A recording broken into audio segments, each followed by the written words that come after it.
Title of the story: The Elves and the Shoemaker, a tale of kindness. Once upon a time, in a small village, there was a kind and hardworking shoemaker named John. He was very poor and didn't have much money. One day, he cut out some leather to make shoes, hoping to sell them and get some money. He worked very hard, but his hands were tired and sore. The next morning, John woke up and found the shoes finished on his table. He was amazed and grateful. Someone had made the shoes for him while he was sleeping. The shoes were beautiful, with intricate designs and sturdy soles. John was so happy that he danced around his room. He sold the shoes and got enough money to buy leather for 2 more pairs. This kept happening every night. John would cut out the leather, and the next morning, the shoes would be finished. He became wealthier and wealthier. He was very happy. He had enough money to buy food and clothes for his family, and even hired some helpers to work in his shop. John and his wife, Mary, wanted to know who was helping them. They hid behind some clothes and watched. At midnight, 2 tiny men came into the room. "Look, Mary, they're so small and quick," John whispered. "I know, it's like magic," Mary replied. "They must be cold and hungry. Let's make them some clothes and shoes," Mary said.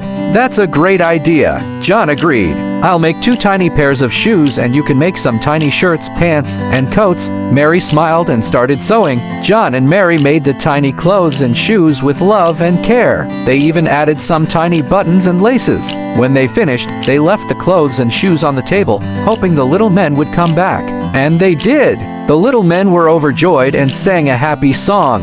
"Now we are boys so fine to see. Why should we longer cobblers be?" They danced and played, and then disappeared into the night, taking their new clothes and shoes with them. John and Mary were very happy that the little men liked their gifts. They smiled at each other and hugged. "We're so lucky to have such kind helpers," Mary said. "Yes, and we're lucky to be able to help them too," John replied. They felt happy and content, knowing that they had made someone's day a little brighter. One night, John and Mary hid and went to the elves when they were busy making shoes. They offered to work with them, but the elves said, "Thank you, but we have to go somewhere else to help some other people in need." John and Mary were amazed. "You help others too?" John asked.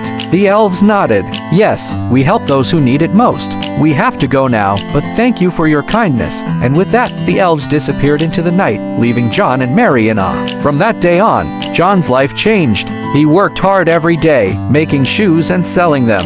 He had enough money to buy a big house and garden, and even a small farm with animals. He was very successful and his shop became famous. People came from all around to buy his shoes. John was happy and proud of what he had achieved. He never forgot the kindness of the little men and always remembered to help others. John and Mary lived happily ever after, and the little men never forgot the kindness of the shoemaker and his wife.